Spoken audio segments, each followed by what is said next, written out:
What is happening out there, rotoscouts, hoops fans? Happy Friday, gang. Welcome to the show. I'm still up in the little bubble up here at the top of the screen. No full screen today, I guess, for me for the intro. Nobody's going to miss that. Go like this. Pop it down here. Hey, what's going on? Here I am. Beard still needs a trim. Badly. This part's really getting out there. Cujo Blues here. Anthony Taylor's here. Ken Woodhouse is here. What's going on, guys? How's the microphone sound today?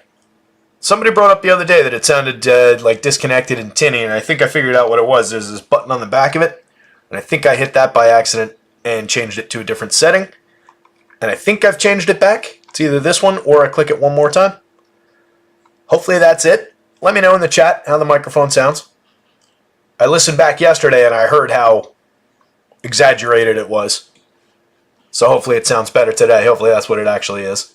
If not, I can get up and actually try and jostle the USB cable. Tizzlemane's here. What's up, Tiz? Tiz got a notification. So we're in an 11-game Friday. Lots to talk about. A lot of moving parts. Ran the Sims against what we know right now. But there are a whole hell of a lot of question marks on this slate, so it should be an interesting one. We're just going to kind of talk through it. I haven't really worked through a ton of the contingencies and all of that. I like to handle those things as they come up, especially on a day like today. It just took me forever to get through the baseline minutes. And then you have to think through each of these different situations. So we're not going to get too deep into the weeds on all right, if this guy doesn't go, it directly impacts this. That stuff we'll watch out for. We'll talk about it, obviously. We'll talk about a lot of the top plays. I'm kind of hoping that we had a lot of these guys at their shoot-arounds. We had a lot of these guys that seem NBA in-season tournament and so on day, Friday, after some, a 2-game day yesterday. You would hope that most of these guys are going to go. But on the questionable list, there's a lot of big names questionable. We had Giannis upgraded to probable during the afternoon, which was a plus. Anthony Davis was also listed as probable from the morning. Keldon Johnson, Drew Eubanks, Devin Booker all going to play. Jalen Suggs, Gordon Hayward, game time decisions. And then a questionable list that includes Joel Embiid, LeBron James, Donovan Mitchell, Jaylen Brown, Kristaps Porzingis, Darius Garland, DeMar DeRozan, RJ Barrett, I mentioned Hayward and Suggs, and Brandon Miller. So, a lot of moving parts is kind of an understatement. I do feel like a lot of those guys are going to get out there and go.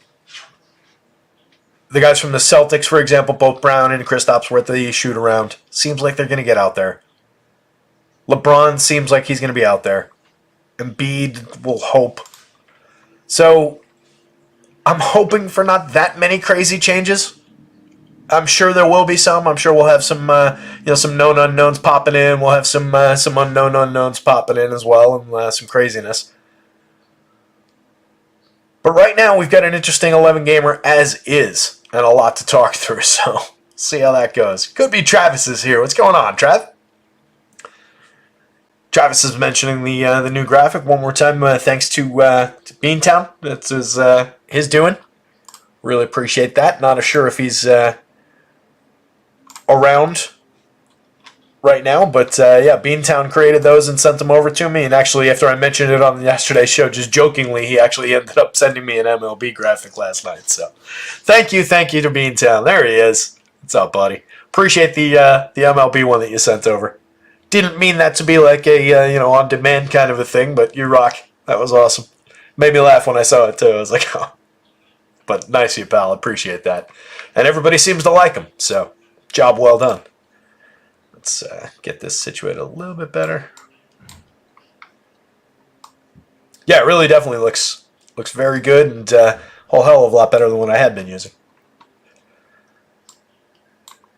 So just to kind of get into this one, off the top, Matthew Patterson's here. What's up, Matthew? We're already sorted by DraftKings win rates. So we see, given the 11-gamer, obviously we've got a lot of players to work with here. But you see how thin it gets, how quickly. as compared to the other day with the 2-gamer, with the shorter slates, where you have a ton of guys in like the 30s, the 40s. It's fairly stark on DraftKings, where after 3 players, we're into the 20% range in terms of some of these win rates. And we're seeing a lot of just the value guys at the top of the board here, which means that it's a big mix and match day through your 10K Domantas Sabonis, your 9K De'Aaron Foxes from the same team in a high-end game. Your $9,100 Tyrese Maxey's down the board, $8,300 Jalen Brunson's, $9,700 Kevin Durant's, and Trae Young for $92, and Jokic for $12,500. All these guys, 10, 12% in these winning lineups. It becomes a big just kind of mix and match, grab bag kind of a day, the way that DraftKings is breaking down right now, where you've got just clear-cut pieces of value that are landing in a ton of the winning lineups, from both the low end with $3,900 Malachi Branham, who's also, I believe, the most popular player on the DraftKings slate, but with good cause, 40% of winning lineups. $4,100 Colin Sexton, I think, was the second most popular. I think his ownership looks just about like what these sim returns look like. Terrence Mann at $38,000, $45,000 for Robert Covington. So those 4 guys are your core of value. You're probably going to end up with 2 of those guys in every DraftKings lineup, if nothing changes from how it's projected right now.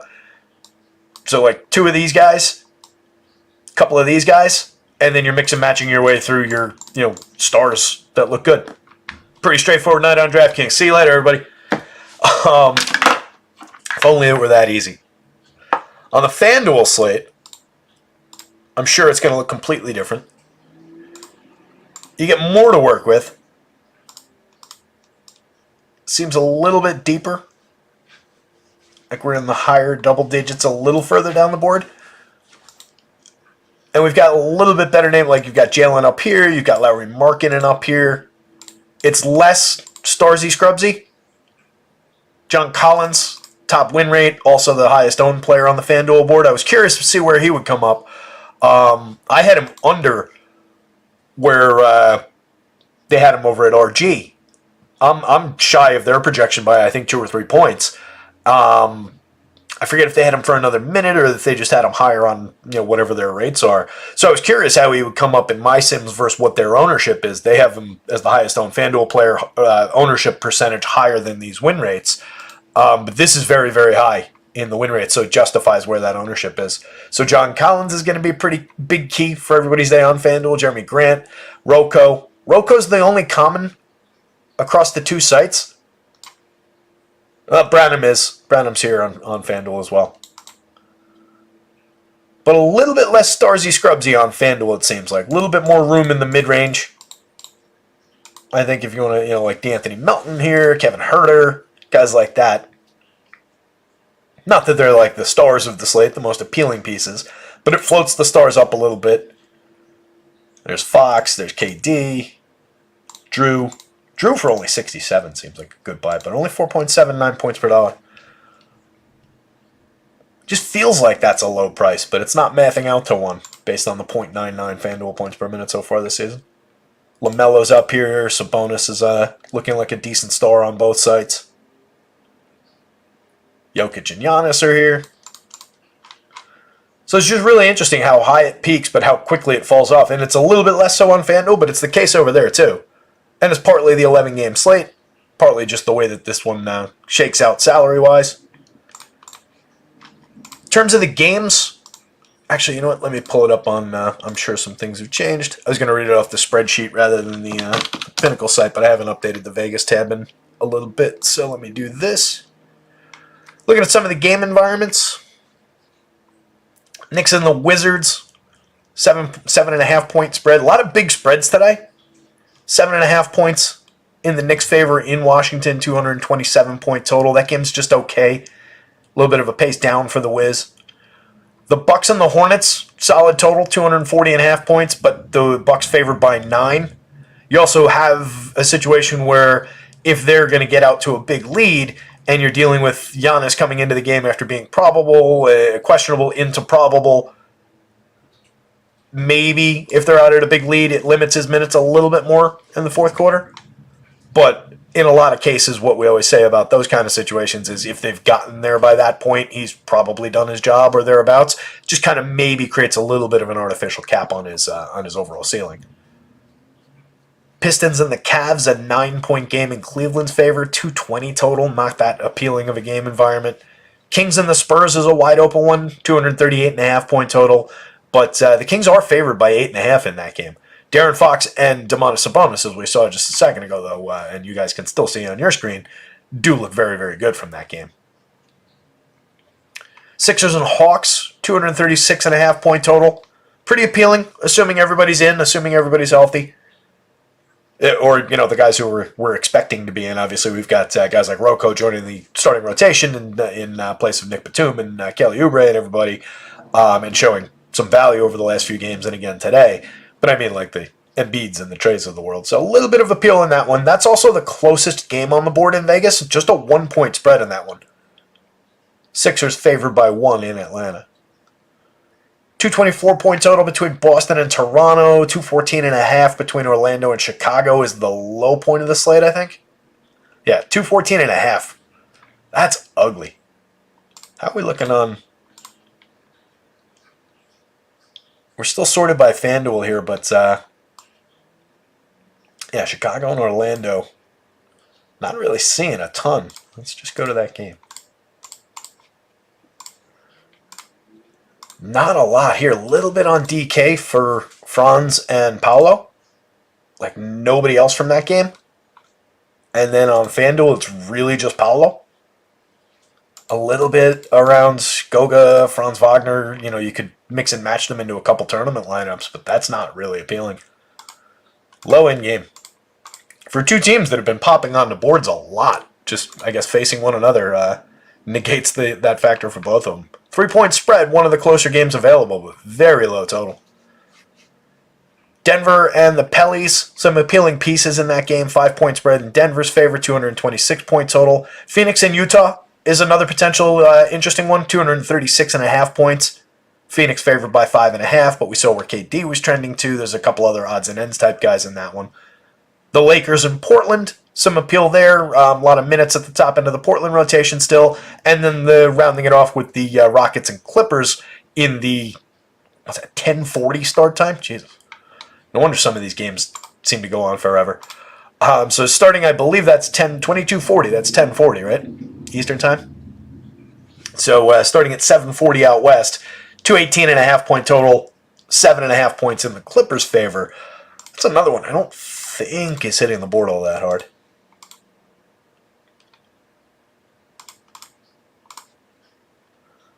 A little bit better.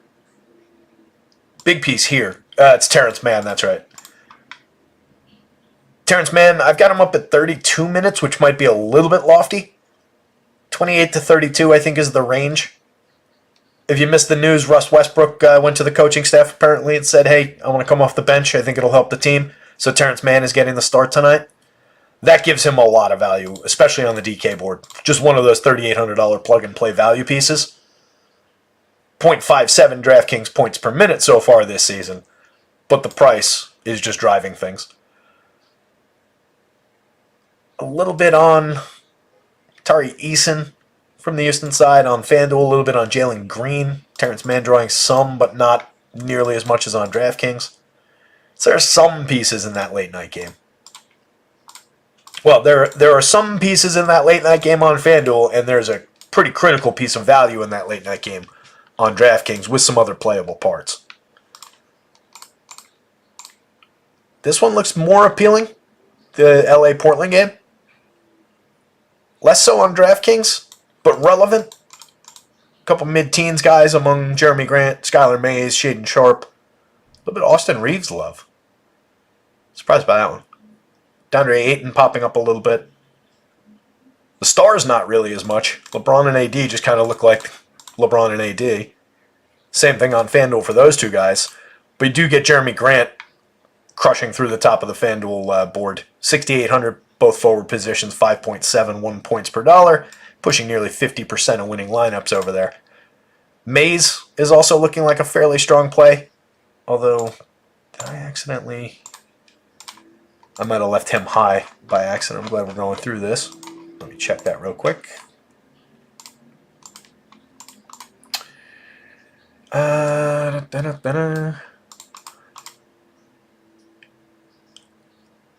that Skylar Mays one's a little bit high. That'll get cleaned up in the next update. They're gaining a little bit of upside in that game, but he's been a .92 FanDuel points per minute, and I had him a little bit too far above that for this game. So that'll come down a little. I would not expect to see Skylar Mays in 20% of the next time around on FanDuel. So maybe trim that one. But Shaden Sharp would definitely isn't going to change here. Austin Reeves is showing some value. DeAndre Ayton showing some value. So out of the late night games, this one's a little bit more interesting, but you probably get the more critical overall piece, or at least for DraftKings purposes there. It's two different situations, actually. More critical overall piece for DraftKings there, but for FanDuel, potentially in Jeremy Grant. Getting back to our usual routine, we'll go position by position.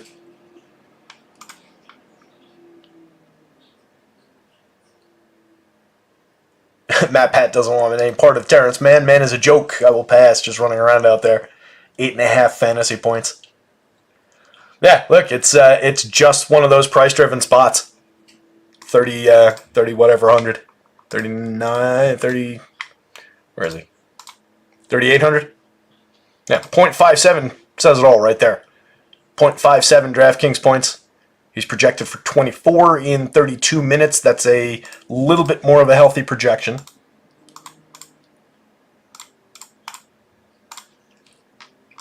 Got him at 0.76.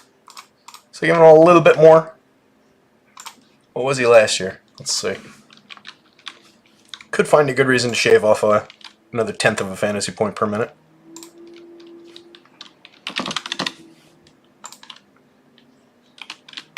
Remember when I said we weren't going to get into the weeds?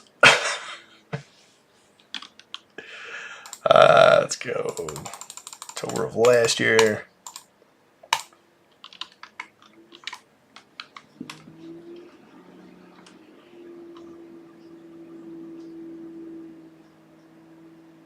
Come on, Lowy.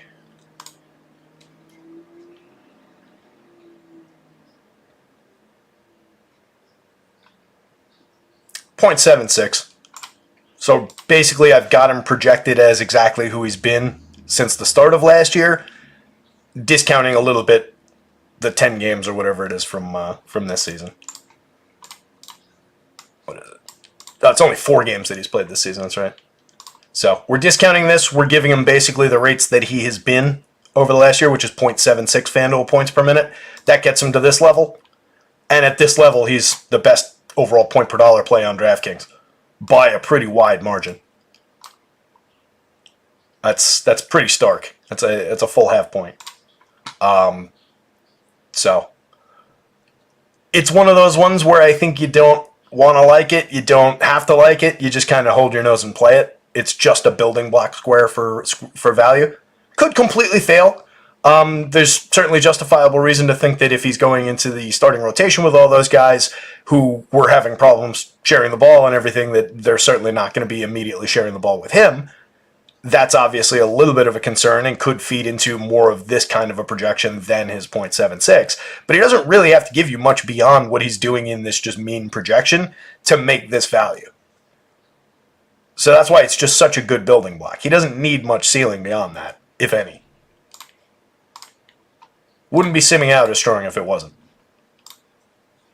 But you do have options. I mean, again, you can go Malachi Branham and Colin Sexton, soak up some of your guard spots. You could spend a little bit more and go with Malachi Branham and Robert Covington and have reasonable replication of what the value in terms of the sim returns for Terrence Mann is. And that's reflective of Terrence Mann and just who he is out there. So all of that, all those concerns are baked into what these numbers are showing us. Fortunately. Trey's here. What's up, Trey? It says you don't have to do a deep dive on Terrence Mann, but see, I think we do. That's the thing. I think we do in this spot.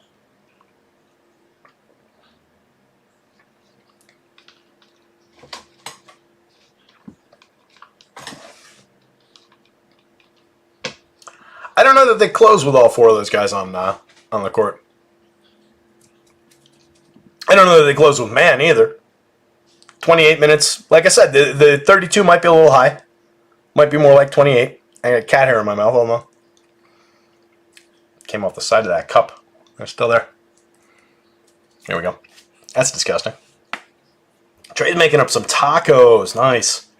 May or may not have bought a brownie lava pie. Whew. Trey's living well.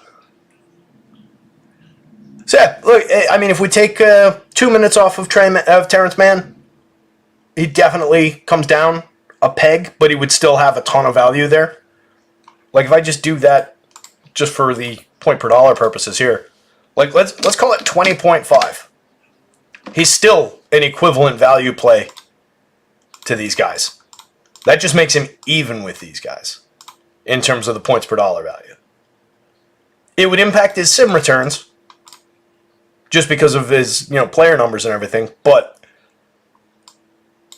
that just drops him into, again, this range. So I think he goes from being an extremely good value play if he gets a couple fewer minutes to just being a good value play, which does have a critical difference. 35% of the winners would drop to 20, 22, 25, somewhere like this. That's a big difference, but it's not an unplayable difference. Let's go into the positions. He'll still be sitting here, I think, right? Or is he just forward on the... I guess he's just forward on DraftKings. Good. We'll get away from him for a minute. So Malachi Branham, Colin Sexton, both looking like big options up at the top of the board. Branham, just 27-minute projection. 3,900, though. 5.76 points per dollar lands him in the winning lineup 41% of the time in Sims on DraftKings. Colin Sexton for 41, both guard positions. Tons of value in those guys. Malik Monk, giving us so far this season 1.15 DraftKings points, 1.11 FanDuel points. In that open game environment between Sacramento and San Antonio, it's just a game that's coming up a lot. You can see De'Aaron Fox a couple spots down. Obviously, Branham from San Antonio up at the top of the board there. Kevin Huerter's a little bit further down the board in this range, but still very relevant on FanDuel. Less so on DraftKings, but on the board. High single digits. Same with Jeremy Sohan. Dougie McDermott down here. Not really clearing a lot of value on either site. Just a 13-point projection in 20 minutes. Little sliver of hope on DraftKings because he's only 3,300 there. But you can see the difference here, right? 0.74 DraftKings points per minute on this season for Dougie McBuckets at 33. We're still not giving him much of a projection. Got him at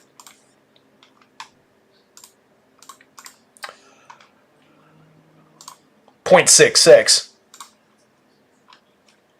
Even in an open game environment, his actual number is a little bit lower than this. And it just has a huge impact even for a cheaper price. He doesn't compete with the Malachi Branhams of the world, with the Terrence Manns of the world, even though he falls into a lower end of that $3,300 or that $3,000 price range. A lot of mixing and matching though here at the guard position. A lot of guys through there right in the same range.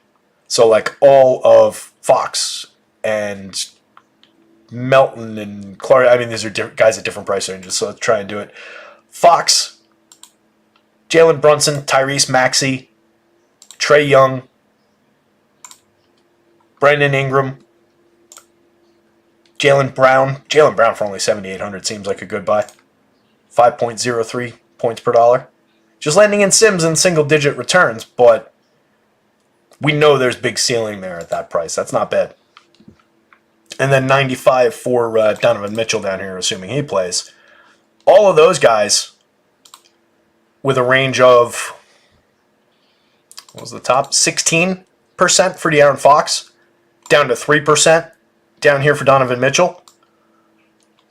That's a pretty broad range of a lot of different prices, some good multi-positional fits, and that's soaking up 196% of winning lineup shares across, obviously, some three positions at least. I don't see any power forwards in there, but across point guard, shooting guard, and small forward, there's a lot of same type mix and match plays through here. Freddie Van Vliet hits that. He and Jalen Brunson at 83 play fairly similarly. 8,300, 7,500. They're both hitting the board 10.8% of the time, 10.5% of the time. On FanDuel, it's a lot less so. Like Tyrese Maxey, 3.3. Freddie Van Vliet, 7.0. Jalen at just 8,000, the point guard spot, definitely gets in there 25% of the time. 25% for DeAnthony Melton. But you can see a lot more holes as you go down the board here for some of these good players. FanDuel, you get guys down board like Keontae George for 4,900. Just projected for 25 fantasy points. 0.79 FanDuel points per minute so far. Played 26 the other day, put up 31. It's a playable part of the slate, landing in top lineups 23% of the time. Jalen Green for 65, both guard spots. 12.7% of the time. 0.92 FanDuel points per minute so far this season. Who's hiding down this way? Drew, landing in top lineups on FanDuel 15% of the time. He's only 6,700. On DraftKings, just 1%er, 7,300. It's a big price difference site to site. Multi-position on DraftKings, but it doesn't really seem to matter.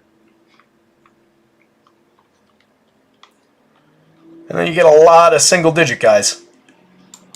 Little sneaky Emmanuel quickly down here in 23 minutes, landing in top lineups on FanDuel like 5-ish% of the time. Just getting some ceiling games out of IQ there, but I don't love that spot.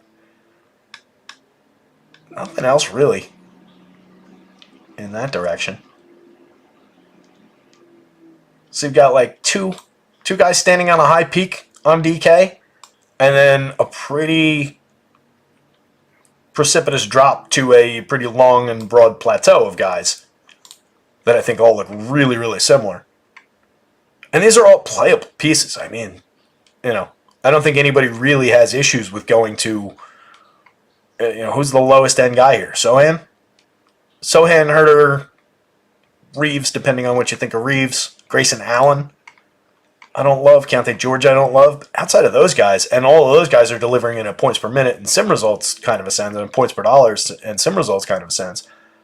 And otherwise, you've got at worst, solid Bs like Brandon Ingram, like Jalen Brunson, Freddie Van Vliet. Trey is a solid A. Oh, now I'm doing that thing where you're signing the letter values like the guy was asking about yesterday, whoever that was. Do I do that more often than I realized as I was answering his question yesterday? Do I refer to... I don't think I do. Just funny that I did that. Nico Collins does not carry an injury designation for Week 11 versus the Cardinals. Well, that's good to know. Least relevant thing that could have popped up in DraftKings news today. I feel like they should have a moratorium when we're like within a couple hours of an NBA slate. Like, we don't need Sunday NFL news to pop up right now. I was expecting that to be like, Joel Embiid not playing today or some nonsense like that. Trey says knowing how to cook also comes in good with women. I've always found that to be the case. Not the greatest cook in the world, but I can get by. I know what I'm doing. Cooked in a restaurant for a little while, like way back when I was a kid. So I had like some basic foundation, and then just over the years I've picked up a few things. But would not say I'm anywhere near a good cook, but definitely fun, and definitely comes in handy that way. You learn a couple basic staples that you can knock out, and at least be impressive on the first few times that you're hanging out. That's all you really need. Absolutely, Trey. Get a dog. That is, if you think that knowing how to cook comes in handy, trust me, get a dog. So where are we at? Let's see. KCP in the middle of the board, just 21 points on FanDuel. 4,500 does have him landing in some lineups. Less interesting on DraftKings, but on that plateau with these other guys. Darius Garland, still questionable, right? Yeah, Garland's still questionable. If he goes, he looks like a playable part. Just 6% on FanDuel. Well, playable part, but maybe not as appealing as I was about to launch into. High ceiling guy, though. For 74-72 at the point guard spot, it's a high ceiling player. Jalen Suggs, 0.98 FanDuel points per minute so far this season, 0.95 DraftKings points, 5% of winning lineups. Paul George, hiding down here, just 8,500. Another guy seems like good price in just in a vacuum, but not crazy in terms of his points per dollar against the projection, not crazy in terms of the sim results. But in any given slate sense, just raw player for price kind of a sense. Same with Scotty Barnes down here, Cade Cunningham down here. These are guys that can fill, into last man in kind of spots once you've filled out your value, once you've bought your other higher end stars. If you got the 7,800, you've got the open guard spot, you can absolutely play Cade Cunningham in that spot. Let's get on to some forwards here. Oh, there he is again. Terrence Mann. So he's both forward spots on DraftKings. He's shooting guard, small forward on FanDuel. Giving you, as we talked about, just the 3,800. You can see the difference even just, site to site. 5.96 points per dollar on FanDuel for 4,100 versus the massive 6.49 with the same projection, same player, same rates. Everything is the same across sites. Except obviously, the positioning and the points per dollar. And you can see the difference in sim results. So it's just about this. Again, this for that at these positions is what drives that value. That's all that matters. It's not about him. I mean, it is because that's where the rates come from, but you got to ignore the name on the jersey. Rocco falls into that bucket for me a lot of the time. That said, 0.85 FanDuel points per minute on the season so far, 0.75 DraftKings points, just 4,500 power forward and center, showing a lot of points per dollar value, getting plenty of minutes in that, filling in that Philly rotation. Tobias Harris is showing some value, oddly. 6,300 would pick up even more if Embiid doesn't go. John Collins, we talked about, he's lingering as a strong option on the DraftKings slate and is just mashing the FanDuel slate for 5,300. Very strong piece on FanDuel. 0.95 FanDuel points per minute. 40 and 32.2 minutes the last time out. That's more than enough at this price, 5,300. Get him at multiple positions. Probably would end up with more of them at power forward today, I would expect. Just given the centers that are on the board. But I expect to see a lot of John Collins in lineups when I run him. Same with Jeremy Grant. Between these two guys, that's a pretty big share of my, I would expect, power forward position on the FanDuel slate. Grant's relevant on DK as well. 15% of the time in winners over there, 0.93 DraftKings points per minute, 7,300 at power forward only. More flex, lower price, better points per dollar on FanDuel. More relevant option on the FanDuel slate for sure. Larry Markkinen, same story, about 30% of the time in winners, both forward spots, 8,400 on FanDuel. Slightly more expensive, same positioning on DraftKings, but a little bit less than the sim returns, 14% of the time in winners, about half. Kevin Knox, who was it that asked the other day? Was it Beantown or Trey or might have been Mamba? Somebody asked, did I think that Kevin Knox was going to be more involved for Detroit going forward? And I did not think so. But he's been out there. He's played 26 minutes a game for his first two games. Just 16 FanDuel points in 28 minutes the last time out. But he was out there with the running with the first team and shoot around this morning, apparently. I don't know. It's not a player I want any part of. 0.8 FanDuel points per minute in his two games this year. We've all had the Kevin Knox experience, I think. 4,000 on DraftKings does have him hitting the board a little bit. That one I'm a lot less comfy with than the Terrence Mann one, though. Terrence Mann for a couple hundred less is way more valuable, in my opinion, than Kevin Knox here. Yes, you should have some based on where he maths out, but it's just not strong. In a year-over-year sense, it's probably similar to where I have him in the model, because the model's not working off of anything from this year for him. Yeah, it might even be.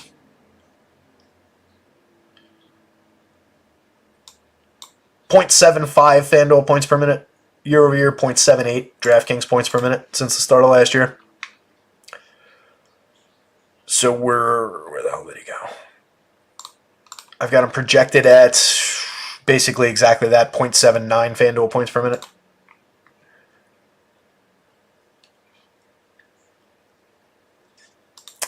It is just exactly this, and I don't think there's all that much ceiling beyond exactly that. It's just who Kevin Knox is.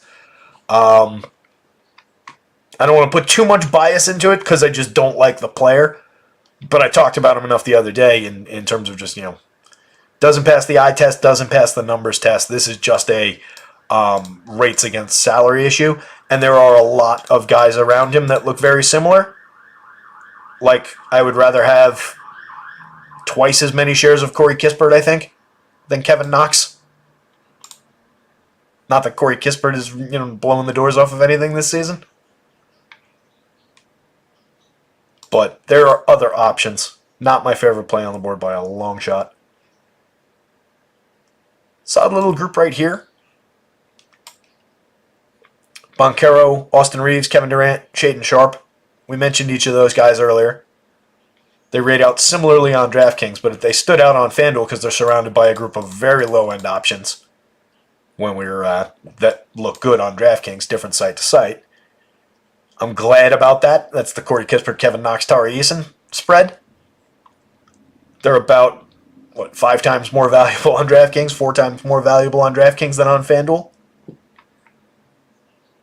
Just given, it's not like they project like crazy. It's not like there's any major difference there. It's just how these salaries and positions play against what you want to be buying on DraftKings. But again, there are other options. There's no real difference between going to one of those guys percentage-wise and going to one of these guys.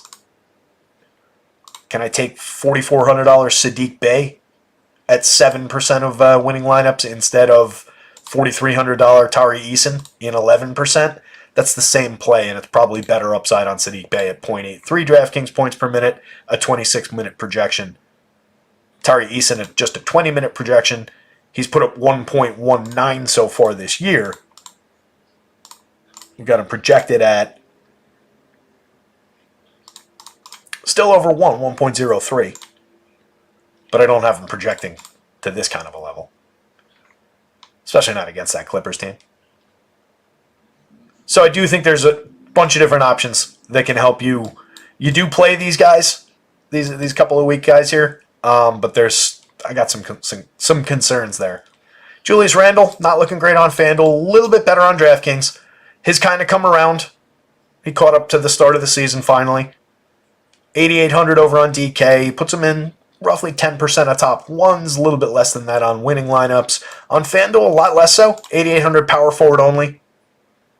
Just probably gets lost in the weeds a little bit between guys that flex back and forth between the power forward and center, and then just a bunch of these guys soaking up so many shares at the power forward spot. Like I said, so many of this and so many of that are going to be in just blocking off your 2 power forward spots that you'll just drop shares of a lot of these other guys. And that's, you have another 28% going here. Although some of Larry Markin will probably land at small forward. Another 18-ish% here. 17 for KD. So it's a lot of shares getting soaked up at that power forward spot before you get to Julius Randle. Just on raw scoring potential, there's certainly some there. 38.8 minutes last time out, put up 55 FanDuel points. He does that tonight. You're not necessarily home free for 8,800, but that's a pretty nice step in the right direction for 8,800.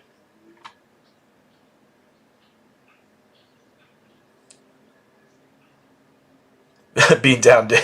I assume that's about the Kevin Knox question. Jake says, I don't know, Chihuahuas are pretty spicy. So who's getting a Chihuahua? Oh, could be Travis says, hey, do you agree with my theory that you don't want a dog that's too cute? Otherwise he steals all the thunder and the girls have no interest in you. He needs to be cute enough to attract the women, but not so cute that he steals all the attention. I think you want to go either to one extreme, like he's got to be like the cutest dog ever, so that like it just overcomes that, and you just just sit there shining in the accolades of how cute your dog is.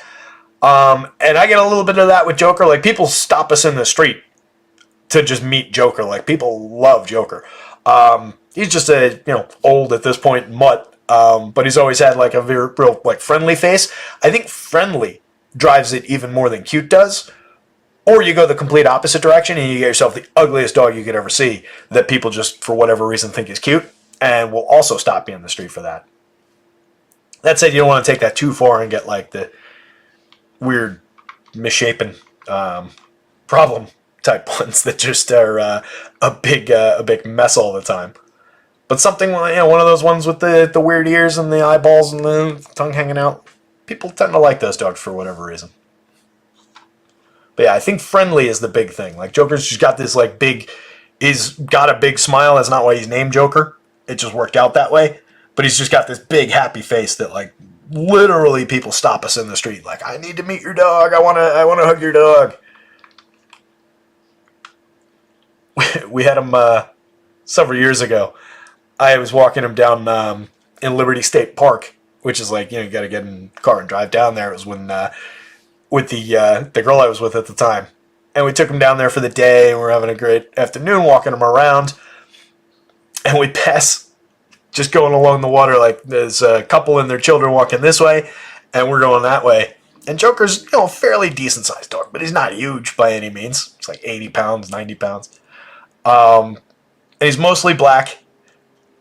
And this little kid, like, hid behind his mom and dad and starts going, un oso, un oso. And if you speak Spanish, un oso means a bear. Thought it was a little black bear. This is the cutest little thing. Could be Travis said little dogs always bark the most. Yeah, little dogs typically pretty yappy. Although my lady friend Allie has a schnauzer that's pretty awesome. Not that yappy, which is good. More like a manly schnauzer bark. But yeah, the ones with the little squeaky barks that just don't stop get a little bit annoying. Chihuahuas can be fun though. Jake Swales has a Chihuahua named Kanye. Loves girls automatically, but dudes have to earn his respect. That is also the case with small dogs sometimes. They're a little bit more like, ballsy and like, you gotta win me over.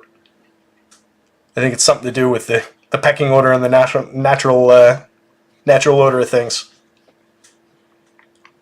Could be Travis loves dash hounds, good little dogs. Worst people are people who don't train their dogs, barking at every person. Yeah, the worst people that way. I'm with you, Demon Nat. Especially when you have dogs and like you take them to the dog park. This happens here all the time. Like we'll go over to the dog park and there'll be somebody in there like, oh, we'll leave. It's just one person with like their dog. We'll leave. My dog's not friendly with other dogs, so we'll leave. It's like, all right, you're trying to make me feel bad about like coming in to the public park that you brought your poorly trained mean dog to. Like, I don't know. I'm not explaining it exactly right. I just sound like I'm probably just an asshole and not understanding them. But either you get that or you get the person whose dog causes a problem at the park, right? And they like fight the other dogs and go nuts. So yeah, I'm just with you. It's like, have an idea of who your dog is. Don't put it in that situation if it's not capable of handling that situation where it's just going to create a problem for the dog. There really aren't such things as bad dogs. I mean, there are some, I'm sure, but it's really about the owners. It's really how you trained it, how you brought it up, how you treat it. They're big empathy sponges. They learn what you teach them. Whether it's behavior, habits, how to act. I like kids. Jaylen Brown down the board. Just 1.79% of winning lineups on FanDuel. 4.4% picking up a little bit more value on DraftKings. 7,800, 8,000. Like I said, that's just, getting Jaylen at that kind of a price tag. I'll just take him as a last man in any lineup that he pops into. But he's not a priority. He's not somebody I'm going to go out of my way to grab. But if I'm sitting there, hey, who do I click on with 8,000 left here in my lineup? I'm absolutely happy to take Jaylen Brown. Plenty of minutes on the table for him. Going up against Toronto in a game with a 224-point total where they're favored by 8. But I like that spot. Well, I would play that spot. I can't say I like that spot given where he's coming up in Sims. It's another one where it cuts off a little bit less in terms of the same types. like through here, like these guys are. But there's more of a concentrated pool of kind of musts almost on the DraftKings board at the forward spot. And then definitely on the FanDuel board with these very, very high-end sim return options.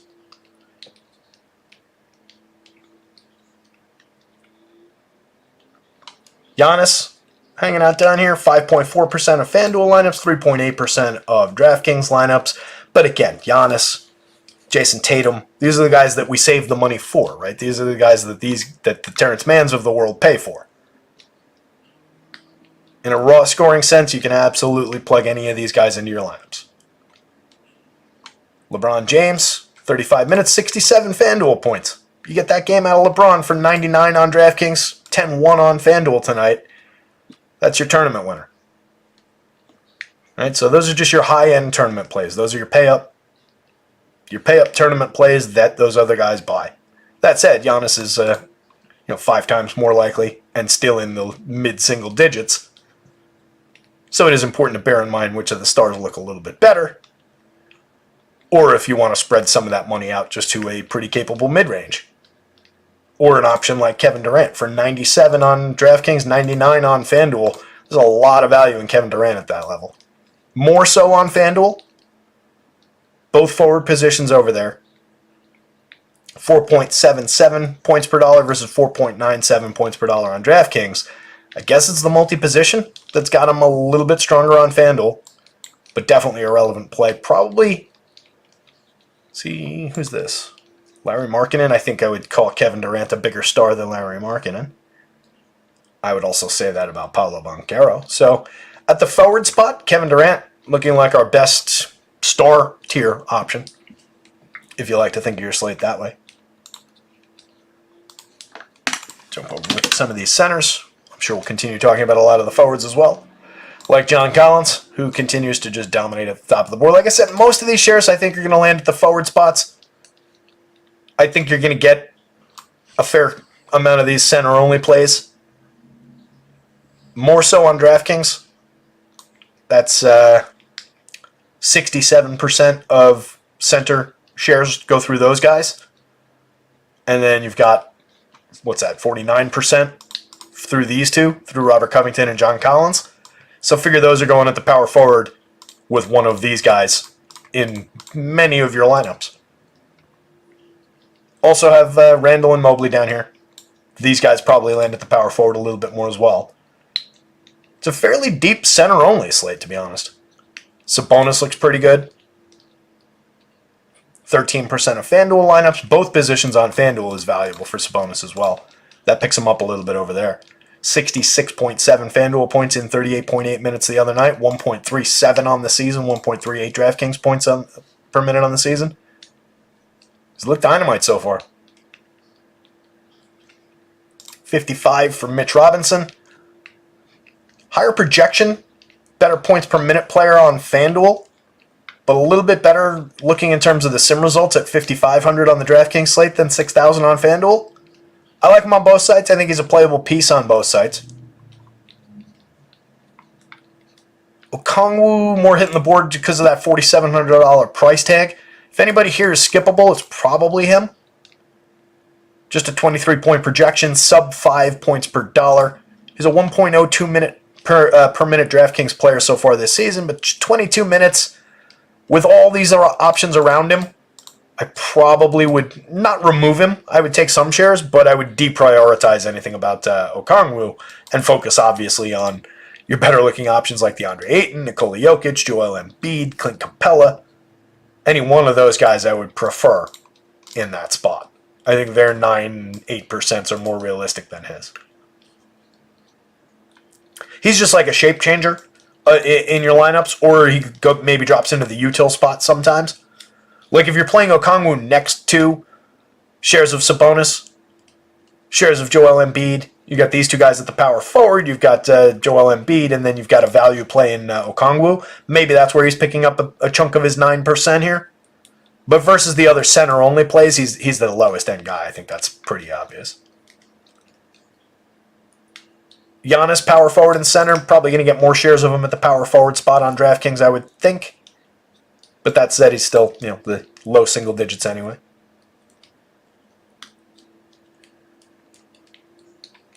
Ayton's an interesting one.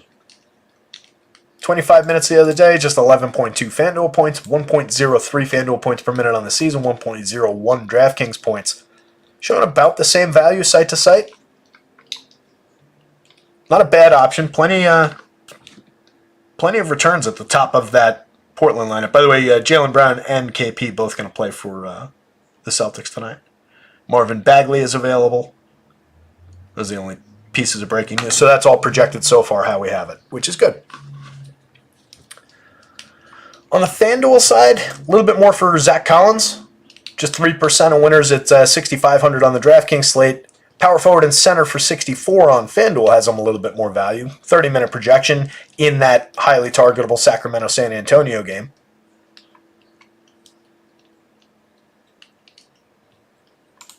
Ayton looks similar. No love for Okongwu over there. So that just shows me, again, the points per dollar is very, very different. He's 5,800 center only on FanDuel. But that just kind of also reinforces that these are probably dropping into just your util on DraftKings. A lot of weight going to the top end guys, but I could see getting these guys at power forward more. Sabonis will probably land a fair amount in the center spot. Who's going to soak up more of it? Mobley, not a bad option, 7,900. 1.21 FanDuel points per minute so far on the season. Oh, what's on here? PJ Washington, way down the board on the DraftKings slate. Less than a percentage point at 7,200 power forward center on DraftKings. 1,000 less on FanDuel's got him really relevant. 13% of the time in winners.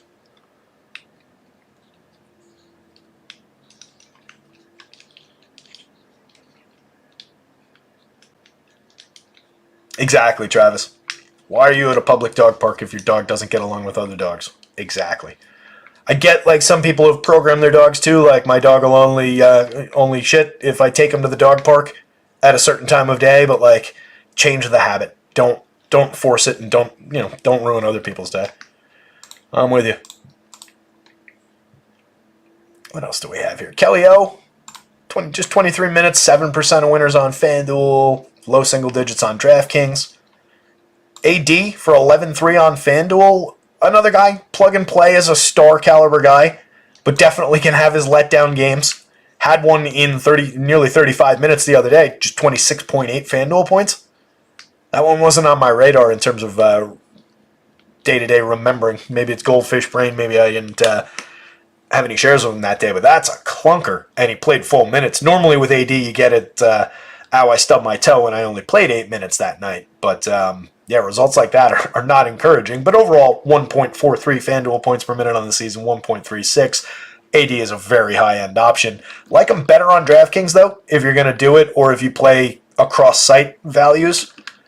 10-1 center only on DraftKings. I think he's a little bit better looking than 11-3, even with the multi-position on FanDuel. The returns are about the same, but just in terms of the spend, just feels a little bit better on the DraftKings slate. KP, not really crushing value. Playable, but not really returning a ton of upside. Goga has dipped 5,100. Still a pretty good point per dollar value. Still a fairly high ceiling for a guy at that price. 1.26 FanDuel points per minute, 1.17 DraftKings points per minute. Not mathing out to the most valuable position on the board. Playable. 7% of winners is certainly not nothing. But just looks like it kind of falls in alongside a lot of these other options. Jokic and Embiid way up here. This is sorted by DraftKings, but you're still mid to high single digits for either one of those guys. Obviously, you're paying a premium, but you're getting two of the best overall per minute producers, or the two best overall per minute producers on the entire slate and in the entire league. 1.75 per minute for Jokic on FanDuel, 1.80 on DraftKings, 172 and 173 for Embiid. Rock solid options either way. The fact that you get Embiid that much cheaper than Jokic is pretty interesting. It doesn't really reflect, surprisingly actually, in the sim results. But I mean, the per minute production is not crazy far off. for that price difference. I'm a little surprised that he's not beating him by, that these sim results aren't maybe flipped the other way around, like where the top 1%ers are. Higher ceiling maybe for Jokic by 1.5. Not much. I don't even know if that's true. Jared Allen, looking like Jared Allen. 5% of lineups on FanDuel, 3.5% on DraftKings. Can't believe I said that the wrong way around both times. Wemby, a very solid projection, decent points per dollar, landing at 5.6% of winning lineups on FanDuel. A lot less relevant on DraftKings, sub 1%, 8,700 over there.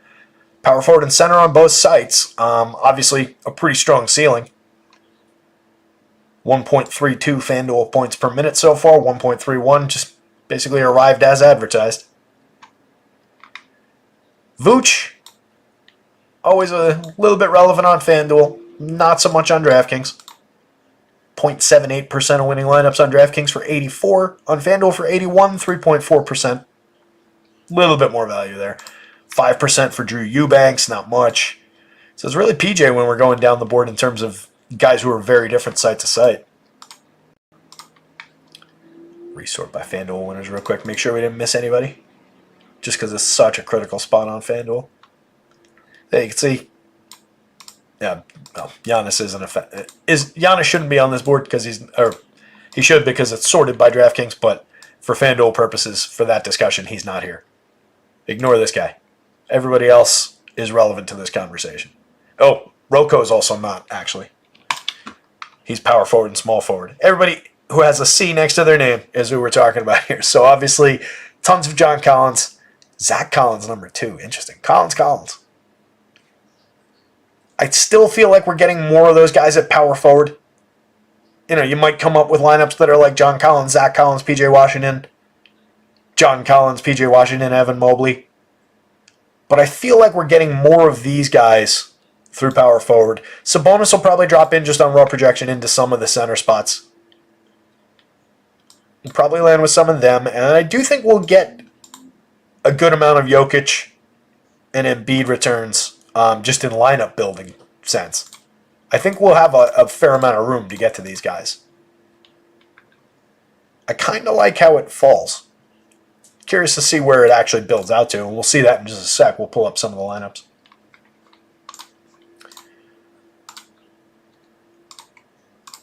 Actually, we can do that right now because I think that's everything in terms of what's on this tab to look at. We'll catch up with some of the news and everything. But let's jump out of here. Let's take a look at some of the Ace Mine lineups. We'll start with DraftKings as usual.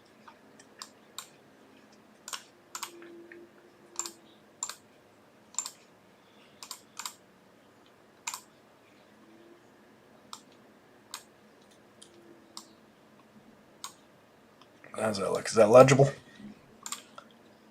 Good enough for government work.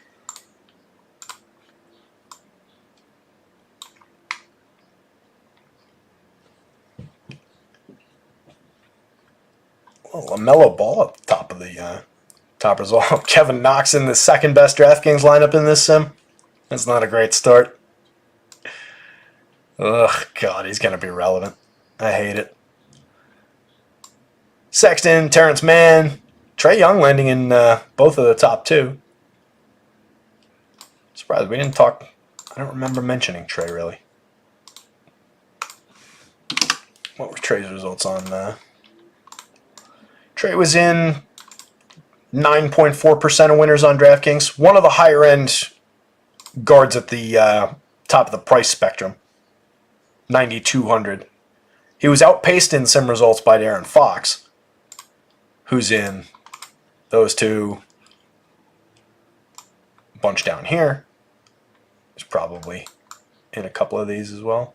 Nope, maybe not. So in this particular sim, Trae peaked to a higher point than De'Aaron Fox did, but De'Aaron Fox got into more of these top-end lineups, which is backed up by those sim results. But Trae's looking a little bit relevant. So a little bit of spend at the guard position, it looks like.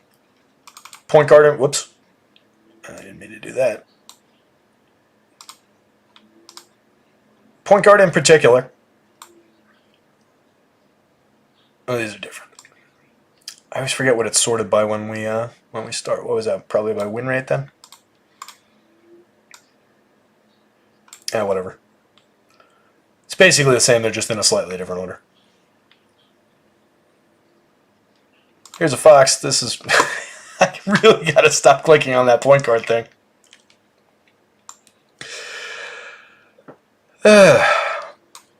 Alright, let's go by average cash one. That might have been what it was sorted by to begin with. No, maybe not. This Kevin Knox lineup still here. The LaMelo, Trae Young, RJ Barrett in this one. A lot of Terrence Mann.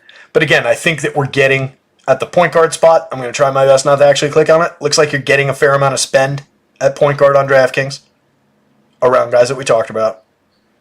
Some value from shooting guard. Gary Trent landing on the value board. Malachi Branham was the guy that we talked about more. Colin Sexton we talked about as a high-end value play on DraftKings. Forward just kind of looks like a grab bag.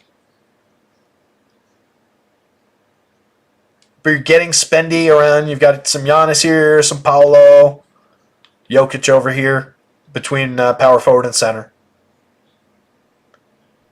But I feel like small forward, forward only, looks like a source for a lot of value names. Terrence Mann in a ton of these. John Collins landing in one of them. And then over here, you're getting Porter and Knox and Franz and Tobias Harris and Kelvin a little bit less, but then into Danny Avdija, Terrence Mann. Terrence Mann goes with Jeremy Grant in this one. He goes with Robert Covington in that one. MPJ and Shaedon Sharpe. So I think you're spending a little bit less, focusing a little bit more on value in these spots. And then you can take like the high-end center-only guys and then drop the power forward pieces in. And it seems like a decent amount available to be spent at the util spot in that configuration. Some KD here, some Larry Markin, Ayton, Trae Young.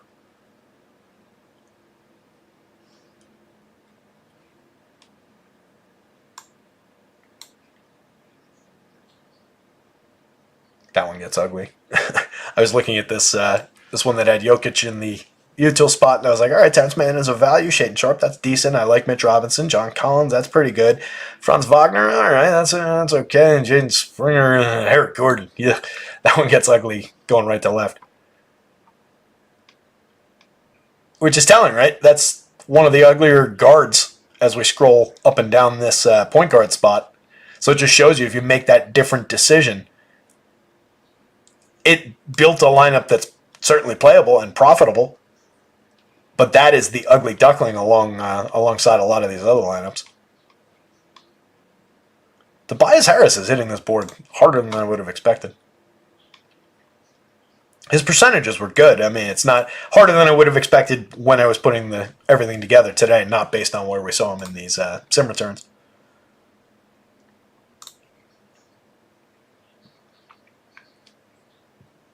Chuck Deuce's Miles Bridges will have a significant role on his return, and he's $57K on FanDuel. That's hard to ignore.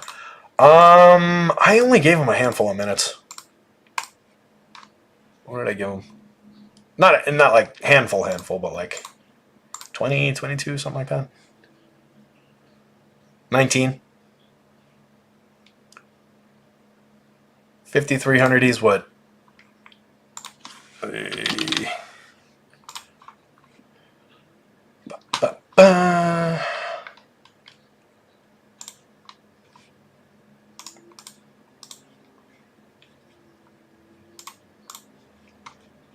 Hang in there.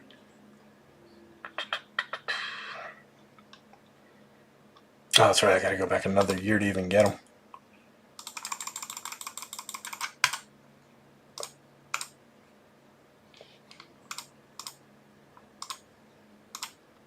Let's see.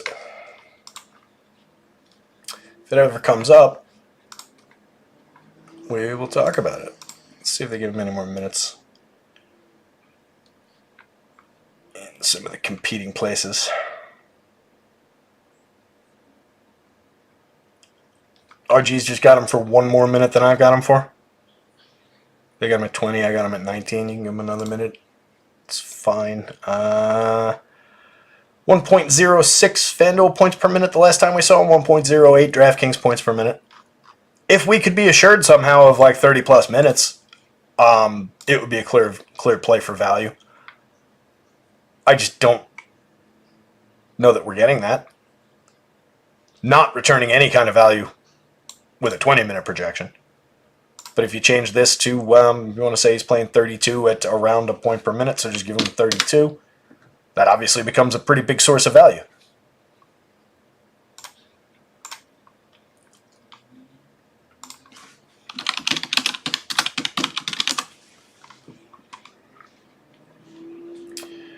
They're comfortable with his return as the quote. I'm just seeing if there's any coach speak or anything that I missed.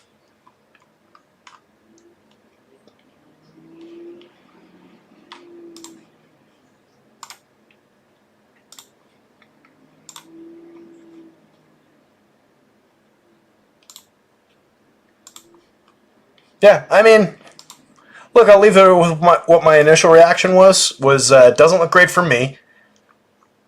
Don't really like him. And I don't really want him in my lineups even if he does look good. It's kind of a piece of shit. Chuck Betsy plays 30 plus. See him at 22 minutes everywhere. I mean, I just checked RG and they've got him at 20. The difference between him at 19 and him at 22 is entirely negligible. I don't really see it on this one unless he gets 30 minutes. If he gets 30 minutes, then sure. But you could say that about a lot of guys.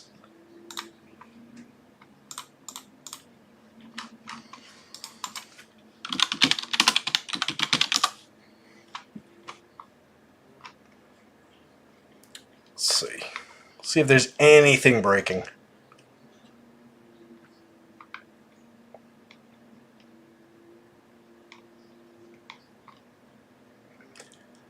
I see not all that much.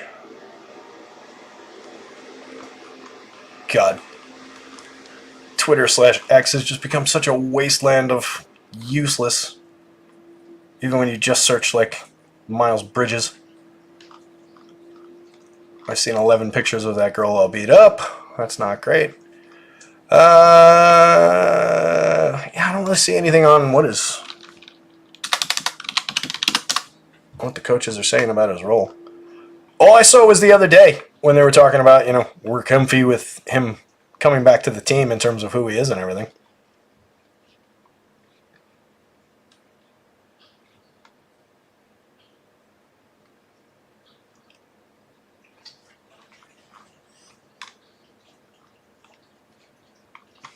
Yeah, I think I'm going to stand where I initially stood. Dennis says, I hear he's a real jerk. He is. That is, allegedly anyway. I don't know if he's been, I don't know what the legality part of it is. Jumping over to FanDuel returns. As usual, FanDuel lineups just on the surface just look better in terms of like who your players are, what your name recognition looks like. But getting into it, it's a lot of the dudes we talked about. Fair amount of Trey up there. A lot of Larry Markkinen coming through. Jeremy Grant. Peach. John Collins in a ton of these lineups.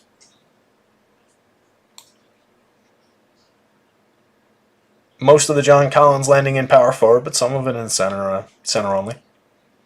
Mitch, DeAndre Ayton, Mobley.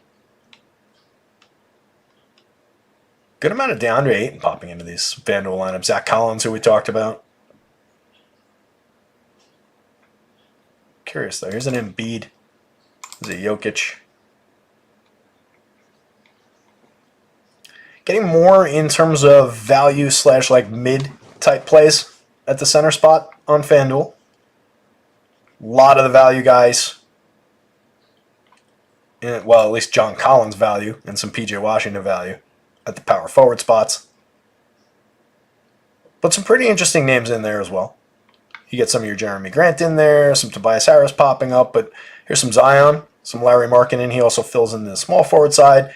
Some Domantas Sabonis popping up over here, some Giannis, KD.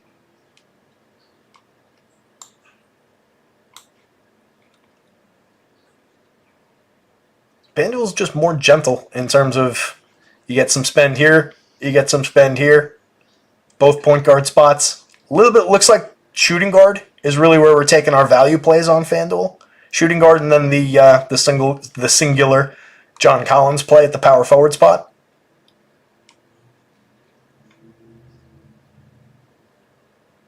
Like our high-end shooting guards that are landing are pretty few and far between. Jalen Suggs, whatever you want to think of that. Gordon Hayward if he goes. Clarkson is kind of just, lower mid-range. So Harden's the first star-ish type guy that lands at the shooting guard position. So it seems like shooting guard is really a value-based spot on the FanDuel board today. And then at least one of your power forward spots. And then every other position is just kind of play the high-end looking guys. The guys who land in a decent amount of sims. Center is also a little bit, it's more mid because some of it's Collins, some of it's like Robinson, Ayton, Peach, Mobley. Like those aren't value guys, but they're also not your Jokic's, they're not your Embiids of the world. Those guys do land, but a little further down the board from the very, very top lineups. You run another sim, you could end up with Jokic here, though. I mean, this is just one sim. It's 50,000 sims, but I mean one set of sims.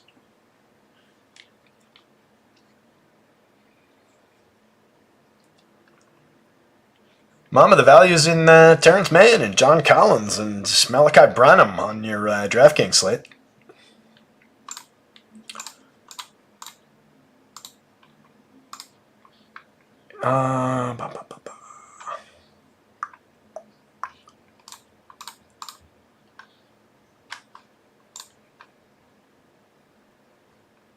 Jump back over to the spreadsheet real quick. Just to illustrate, since Mamba asked. Get back here. This was Charlotte. That was what I was looking at before with Bridges.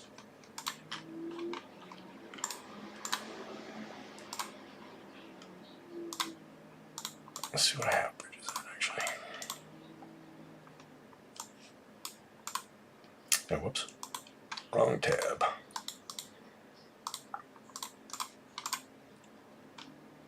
I do have Bridges at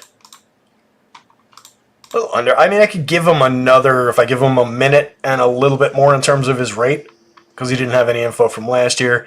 I could push him up slightly. I'm probably not gonna. I don't love that option. Anyway, where's the value, Mamba? The value is certainly right here. Mr. Mann for 3,800. Just by a wide margin in terms of your points per dollar sense, leading by a significant gap over there, landing in 35% of winners. Even if we want to lower this, because I am giving him 32 minutes, I'm giving him a pretty healthy minutes projection there. So even if we want to cut that to a 28-minute projection, call him a 0.75 DraftKings points per minute player, because that's about who he is. So let's, even if we cut it to 18, he drops a ton of value, but he could still be okay-ish at 3,800. Ideally, you're getting him in the 20 range, just 2 more points, and he's back up to equivalent value with like these guys. It is a thin spread. It is Terrence Mann. He's been a 0.57 DraftKings points per minute player, but salary, positioning, everything about the situation is saying that that's going to sim out to a good spot. Malachi Branham for 39, same returns, same kind of an option. 0.77 DraftKings points per minute, 27-minute projection. Wide open game. Going to be a lot of pieces from that game environment, I think, dropping into my lineups.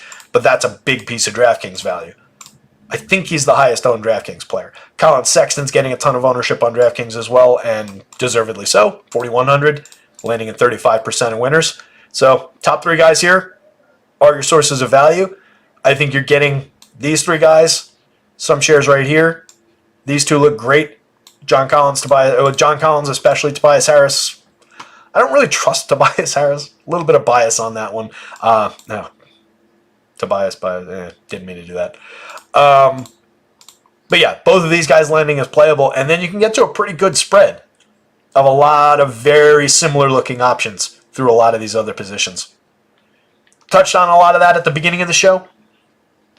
Kind of went through my thought process on it. But I do think there is value to be had. FanDuel seems a little bit more balanced based on those lineups we were looking at. That's kind of been a trend, though, this season. With that, guys, 5:16. I think we're coming up on time to punch out. We've seen lineups. We've seen sim results. We've talked through some of the options. Seems like Miles Bridges is going to be a inflection point between at least my lineups and Chuck's lineups tonight. Chuck, good luck with the play. I don't begrudge you the play at all. I hope it works out. Gordon Hayward and Brandon Miller are both available for that game. Takes a little bit more away from the Miles Bridges play, in my opinion. That literally just popped up on my screen. I just don't know that I don't know that he's at the top of their list of who I want to give these minutes to, right, on that team. But we'll see. He's obviously a guy who was a key part of their rotation, and a very good high-end, like mid-type NBA player. So, yeah, outside of the personal issues and not knowing where the minutes are coming from, I have no real issues with the nature of the play. Again, take the name off of it. Just look at the rates. If we're talking about those same rates this time Sunday or whatever his next game is, and we saw that he came out and played 32, 33 minutes today, I'll be telling you how good a play it is. And I'll be also saying that you were right. Based on what I'm guessing his minutes are, and it's a guess, but it seems fairly in line with what a lot of the industry's guessing. I'm comfy with saying that one's not for me. But I think we've got a lot of other plays we probably agree a lot more on, Chuck. So good luck to you out there, pal. Good luck to everybody else out there. Appreciate you all hanging out. Fun time, as usual. Hit the like button. Hit the subscribe button. Good luck out there tonight. Somebody go win something. Oh, I knew there was something else. Football.